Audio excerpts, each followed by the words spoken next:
Alright, so this is going to be a video about the best Samsung Galaxy S7 rumors. The Samsung Galaxy S7 is rumored to come out later this year, and why am I calling it the best rumors?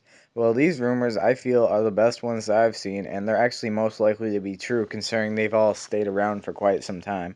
With the Samsung Galaxy S7, the first one here is the design of the phone. We have leaked renders of the Samsung Galaxy S7, which they basically look the same as the S6. The only problem I have is hopefully they can make the camera not stick out on the back on the next Galaxy, or that's the only thing I don't like about this picture here.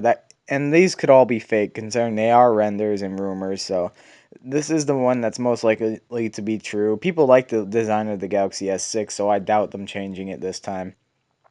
As you can see, the only difference here is the home button is definitely a bit squared off, whereas on the other Galaxy phones and tablets, the home button is more rounded, especially at the size of it. And I think this design of the phone, I think they could use it another year, considering how people love the design of this. And the next rumor is Galaxy S7 will have micro SD card support, water resistance, and larger batteries. If these three are true, which I hope they are, this could make it the best Galaxy phone yet since the S5. The S5 had all these, and I feel like that was the best Galaxy phone. Yeah, sure, the software was slow, but the S6 really felt like a downgrade considering it was missing many key features, and if they add these back, I don't know how they're gonna do the marketing for the water resistance, because many people I knew thought the Galaxy S6 had water resistance, which there are videos of people putting it underwater and it surviving, but it's still not as good as the S5's water resistance, and the S6 wasn't even water resistant, which it should have been. Um, for the phone, the Galaxy S7 is going to have a micro SD card support. We all know that people have been mad about that since the S6's release. Hopefully, they don't get rid of the what are they called? The other options. Hopefully, all the Galaxy S7 variants have it. There's a rumor that the S7 Edge won't, but this is the best rumors, not ones that are disappointing about the phone. If it does have that, hopefully they do keep around the what was it called, the different storage options, the 32, 64, 128, because the flash storage that they have is definitely faster than the standard SD cards. Yes, there are SD cards that are up to the speed of the built-in flash storage, but it would be cool if they still kept those around just for an option.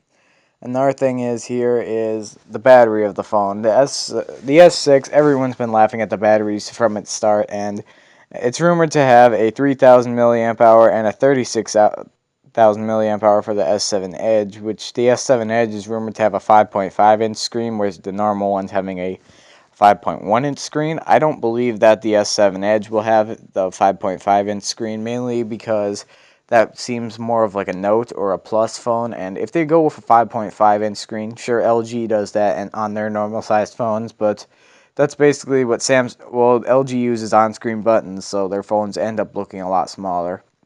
The internals of the phone, Samsung's going with an Exynos processor, the Exynos 8 8990 and or 8890, and it's going to be more powerful. It's going to have 4 gigs of RAM basically, and what do I have to say? The specs don't matter that much. In the end, knowing Samsung, it's going to perform very well, except maybe the software may slow down, which I'll get into in a bit later.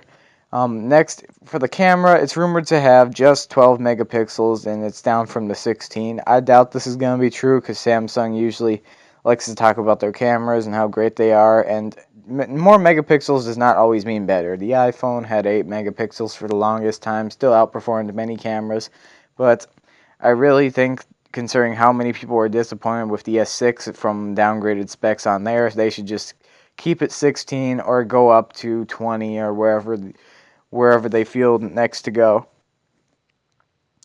Next, here's the rumor I'm most excited for. Hopefully this one is true, and I believe it is considering how the Galaxy S6 improved the software experience a lot. The software experience, and the article here is titled, "The Galaxy S7 could finally get an awesome version of TouchWiz." If you didn't like the one on the S6, was pretty smooth. I heard it did still slow down over time, not as fast as the other Galaxies, which I heard they could slow down over period of weeks. From what I know, it's 3 to 6 months is usually when the older Galaxies slowed down. And I've used the Tab S and the Note 4, and those both slowed down after some time. And the problem is they're going against the iPhone definitely with this phone. Samsung's been doing that for the longest time, and my favorite thing about the iPhone is the performance over time and also the performance in general. The iPhone definitely, we all know it has much lesser specs than the Galaxy phones, and they do outperform them. And this is something Samsung definitely wants to work on. Android phones do have a lot of great performance, especially the Nexus phones. They do perform as well as an iPhone in basic tasks. Yes, overall the iPhone, I've read that the iPhone Android not will never catch up to the fluidity of it, but maybe it will. You know, that was something I read a couple months ago. And Samsung is actually getting Google's help to work on them, and Google's going to optimize the hardware and software together in the same fashion that Apple does. And this alone, I hope this software experience comes to all the older Galaxies, the S4, the S5, because Galaxy phones, they the HTC One M7, people are still saying that phone's pretty smooth, whereas the Galaxy S4, people are who still have one are saying it's a horrible phone to have still, considering it's slowed down so much. And the problem is, if they're improving the speed of the phone, the speed of the Galaxy S7, you know what they should work on? The speed over time. I know Android in general doesn't work that well over time, especially as it um, the cache builds up and all, but that's the big thing about the iPhone. No slowdowns after 6 months or so. Sure, the updates can slow them down, but which I've already talked about before, but Samsung and Google, if they make a reliable interface that works very well, almost as smooth as the iPhone or as smooth as the iPhone, this alone could make anyone want a Galaxy phone. Even it can make iPhone users want them if they are willing to get one, and it could also make people like myself who went with other manufacturers, other Android manufacturers because of Samsung's TouchWiz.